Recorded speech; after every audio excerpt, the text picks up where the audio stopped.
I had to convince all of the apartheid movements and divisions that to accept my strategy.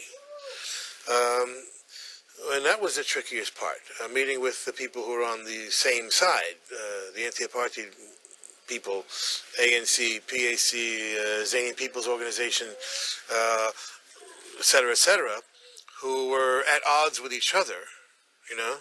And that's how the bad guys usually win, right? The good guys are all fighting with each other. It's generally true throughout history. You know, I said, listen, all due respect, this armed struggle is not going to work, okay? This is exactly what they want. They want you to pick up guns. This is what they're good at. We, on the other hand, are going to win this war and fight the revolution on television.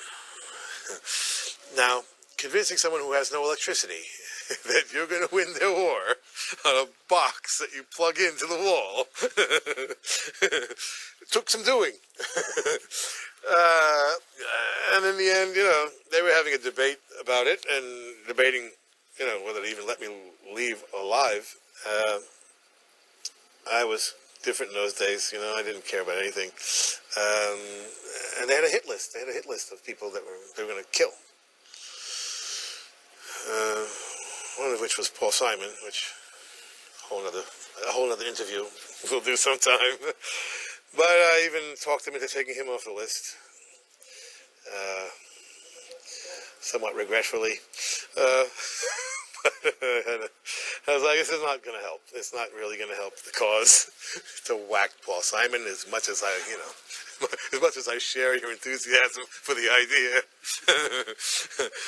It hurt apartheid at two levels. At the one level, obviously, the international resolve that grew around it, along with political isolation and economic isolation, this moral isolation of apartheid.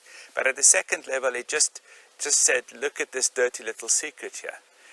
I got everybody's endorsement that basically we would expose the way we talk about this thing in the public and in the media was to expose the homeland policy, which was a little bit complicated, you know, and I was very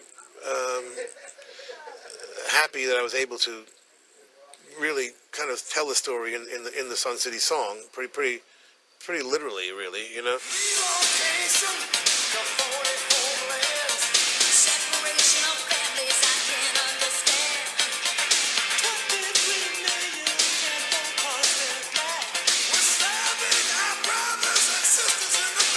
Sun City is not in an independent country, and it's a very bad thing for artists to go down there. And a show of solidarity with the Black South African freedom movement.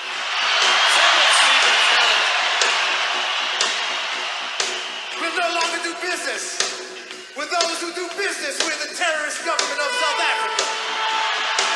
We will no longer vote for politicians who refuse to enforce the economic boycott of the terrorist government of South Africa.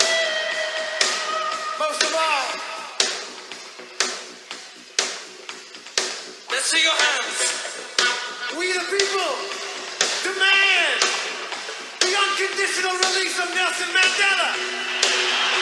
What really made the artist's contribution so poignant was the fact that it was a moral argument, and the fact that they could put their finger precisely where it hurt, to say this can no longer be in any way morally defensible. We shut them down completely, and I even fought to get the artists who had played off of that boycott list, off of the United Nations boycott list, blacklist, whatever. My position was, let's keep our eye on the ball, let's not have artist against artist.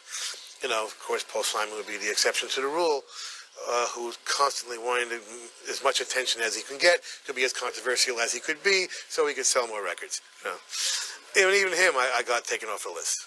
You know, in spite of my my own feelings. You know, and I actually like him. You know, and I of course respect him as one of the great artists of all time. But to this day, he still won't admit he was wrong. You know, I mean, really. You know, what are we going to do to prove, Paulie, that we were right, you were wrong? No, he's like, art transcends politics. I'm like, no, it doesn't. Okay, art is politics.